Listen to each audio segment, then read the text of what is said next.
నేపథ్యంలో breaking news YSRCP రాష్ట్ర ప్రధాన కార్యదర్శి సజ్జల రామకృష్ణారెడ్డిపై ఈసీకి ఫిర్యాదు చేశామని టీడీపీ నేతలు తెలిపారు. ఎన్నికల కౌంటింగ్ కు సీఎస్ జవహర్ రెడ్డిని దూరంగా ఉంచాలని కోరినట్లు చెప్పారు. సజ్జల అవగాహన రాహిత్యంగా మాట్లాడుతున్నారని, వైసీపీ గెలుస్తుందని కార్యకర్తలను రెచ్చగొడుతున్నారని ఆరోపించారు. పిన్నెల్లి ధ్వంసం చేసిన ఈవీఎం నుంచి స్లిప్పులు బయటపడ్డాయని, అందులో 6 ఓట్లు వైసీపీకి, 22 ఓట్లు టీడీపీకి పడ్డాయని వెల్లడించారు.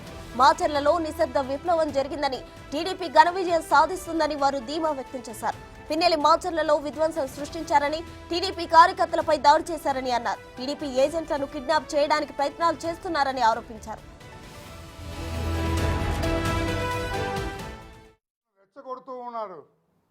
వాళ్ళ కార్యకర్తలను రెచ్చగొడుతున్నాడు అతని మాటల్లో. మేమే గెలుస్తాం, మిమ్మల్ని రోడ్ల మీద తిరగనివన్నట్లుగా మాట్లాడుతున్నాడు ఆయన.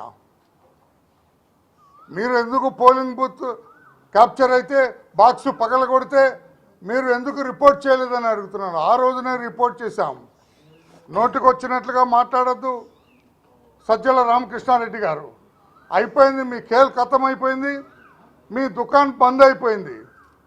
ఎప్పుడైతే 202 బూత్లో మాచర్లలో బాక్స్ పగలగొట్టాడు మీ ఎమ్మెల్యే పిన్నెల్లి, బాక్స్ పగలగొడితే వీవీప్యాట్లు స్లిప్పులు బయటపడ్డాయి. ఆ స్లిప్పుల్లో చూస్తే 6 వైసీపీ, 22 టీడీపీ పడ్డాయి. ఎప్పుడైతే మీ వాడికి పిచ్చెక్కింది, మీ అతనికి నిశ్శబ్ద విప్లవం వచ్చింది అక్కడ.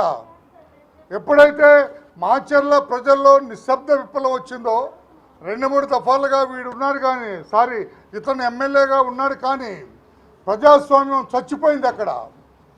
రాజ్యాంగ పరిపాలన లేదు అక్కడ. రాష్ట్ర ప్రజలందరూ కూడా ఈ వినాశకర పరిపాలన మాకొద్దు, ఈ ఎమ్మెల్యే మాకొద్దు అని చెప్పి నిశ్శబ్దంగా ఎవరో బయటపడకుండా భయపడ్డారు బయటపడాలంటే. కానీ ఓటర్ దగ్గరకు వచ్చేటప్పటికి, ఓటేయటానికి వచ్చేటప్పటికి వాళ్ళ అభిప్రాయాన్ని నిర్భయంగా చెప్పారు. ఇదే రాష్ట్రం అంతా ఎక్కడైతే మాచర్లలో నిశ్శబ్ద విప్లవాన్ని ప్రజలు చూపించారో, అదే రాష్ట్రంలో మిగతా 174 కాన్స్టిట్యుయెన్సీల్లో అదే చూపిస్తారు. అదే నిశ్శబ్ద విప్లవం అని చెప్పి కూడా నేను తెలియజేస్తున్నా.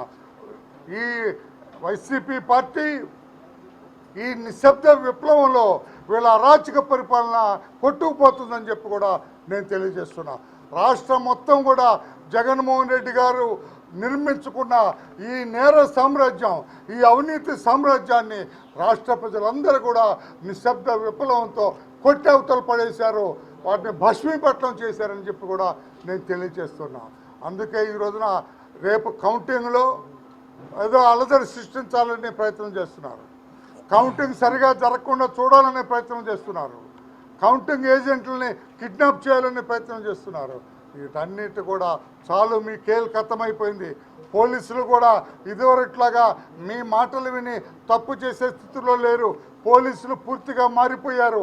చట్టబద్ధంగా వ్యవహరించడానికి సిద్ధంగా ఉన్నారు, న్యాయబద్ధంగా వ్యవహరిస్తారు. ఆంధ్రప్రదేశ్ పోలీస్ మాన్యువల్ ప్రకారమే పోలీసులు వ్యవహరిస్తారు. గతంలో మీరు చెప్పినట్టు వినరని చెప్పి కూడా తెలియజేస్తూ, ఇప్పటికైనా రాష్ట్రంలో ప్రశాంతతగా ఉండటానికి, లా అండ్ ఆర్డర్ సరిగా ఉండటానికి సహకరించండి అని చెప్పి కూడా సజ్జల రామకృష్ణారెడ్డి అండ్ టీంకి తెలియజేస్తున్నా. ఈరోజు పోలింగ్ బూతుల్లో కూడా మా ఎక్కడ రిపోర్ట్ చేయలేదు కదా, రీపోలింగ్ అన్నాడు. ఆ రోజునే రీపోలింగ్కి రిపోర్ట్ చేశాం. 32 బూతుల్లో రీపోలింగ్ కావాలని అడిగాం. అర్థం లేకుండా, అవగాహన లేకుండా మాట్లాడద్దు మిస్టర్ సజ్జల రామకృష్ణారెడ్డి అని చెప్పి కూడా మేము తెలియజేస్తున్నాం.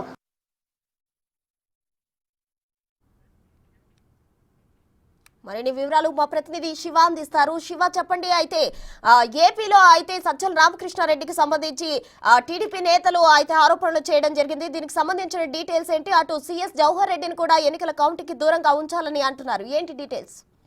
ప్రధానంగా చూసుకుంటే ప్రస్తుతం ఆంధ్రప్రదేశ్ లో ఎన్నికల ప్రక్రియ ముగిసింది. మార్చిలో జరిగిన విధ్వంసాలకు సంబంధించి కూడా తెలుగుదేశం పార్టీ మరోసారి ఎన్నికల సంఘానికి ఫిర్యాదు చేసింది.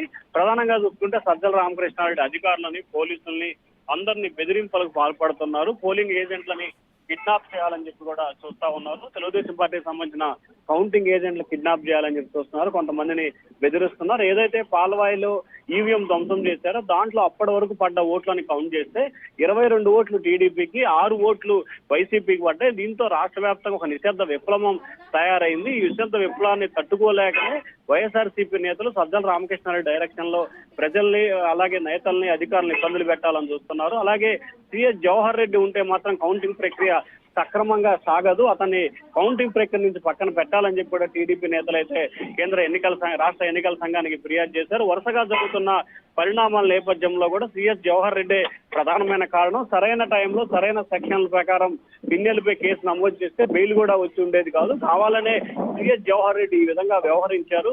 అతని మూలంగానే ఇటువంటి పరిస్థితులు ఉత్పన్నమవుతున్నాయి. తెలుగుదేశం పార్టీ నాయకులకి, కార్యకర్తలకి కౌంటింగ్ ప్రక్రియలో రక్షణ కల్పించాలి.